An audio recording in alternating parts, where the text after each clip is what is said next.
Gente, eu vou entrevistar uma nova advogada, pelo menos nova para mim, eu estou conhecendo agora.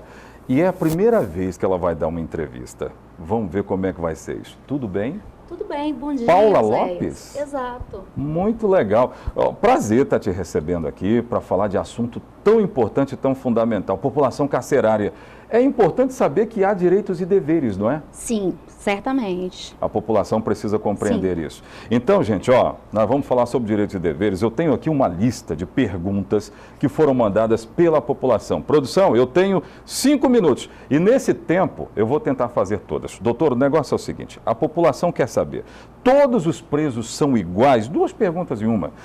Ou existe alguma diferenciação entre eles? Oséias, existe sim. Existem os presos provisórios, que são aqueles que ainda não têm contra si uma sentença condenatória transitada em julgado, e existem os presos definitivos, que já possuem esse tipo de sentença contra si. Não cabe mais nenhum tipo de recurso. Então, aqui na cidade de Linhares nós temos o presídio e nós temos a casa de detenção. Eu tenho imagem aí disso aí, produção?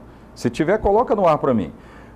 Imagem do presídio da casa de detenção, que fica aqui perto do bairro Jardim Laguna. Nessa casa aí, por exemplo, os preços são provisórios, na sua maioria, né? Sim, na PRL. Exatamente, eles são provisórios. O preço provisório vai para aí, onde a gente está mostrando. Ou também os presos do regime semiaberto. Ah, tá. Também vão para aí. Também do regime semiaberto, ok. E aí depois a produção vai mostrar o presídio, que aí já são os presos condenados, né? Sim, os presos condenados em regime fechado. Então, para a gente entender como é que é essa dinâmica da diferença que a doutora Paula Lopes já fez. Agora, a legislação brasileira traz alguns benefícios, caso do indulto, a comutação. Como é que esses benefícios são concedidos? Me diga aí. É até interessante você ter tocado nesse tipo de benefício, que a gente pode lembrar do período pascal, que é o que a gente está vivendo na Semana Santa agora. Né? Agora. Tem relato na Bíblia da Sexta-feira Santa em que Pilatos queria soltar um preso.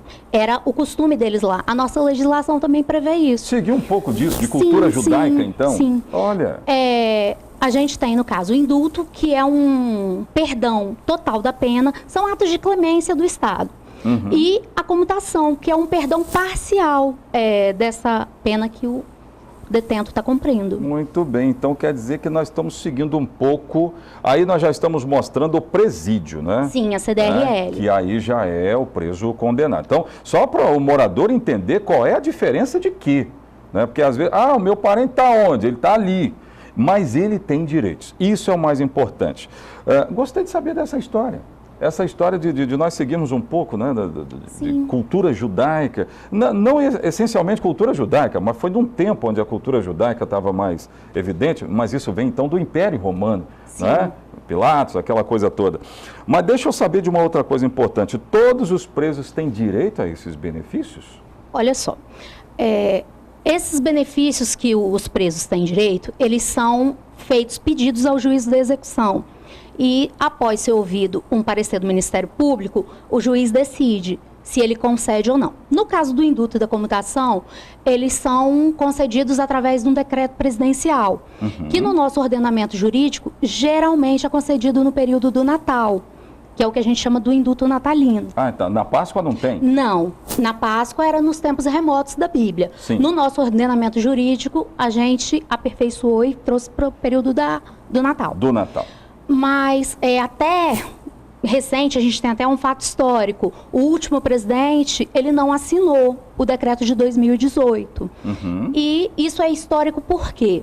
Porque desde o fim do regime militar, é a primeira vez que não é assinado um decreto de indulto. Significa dizer que alguns presos, eles não serão alcançados por esse benefício? Sim, sim. Você também havia me perguntado se são todos. Existem alguns critérios que vêm fixados nesse decreto presidencial, que são o tipo do crime, o tempo de cumprimento de pena que ele tem. Tudo isso soma-se. E a conduta, que é o requisito subjetivo. O preso que tem péssima conduta, esse aí não vai sair. Provavelmente ele não terá direito a nenhum benefício da execução penal. Não adianta ligar para o advogado, por melhor que ele seja. Não. Muito bem. Olha, infelizmente o tempo passa rápido, você viu, né? Sim. Mas foi uma honra recebê-la aqui. Está aprovada na entrevista. Muito obrigada. Nem ficou nervosa nem nada, interagiu com a comunidade de forma bela, precisa. Muito obrigado mais uma vez por ter vindo ao Ronda da Cidade. Eu que agradeço o convite. Gente, ó, vamos finalizar. Boa Semana Santa para vocês. Tem muita gente que já vai adquirir o palmito, o peixe, aquela coisa toda, mas saiba lembrar de uma data histórica e tão importante. Eu volto aqui na próxima segunda-feira. Até lá. Tchau, tchau.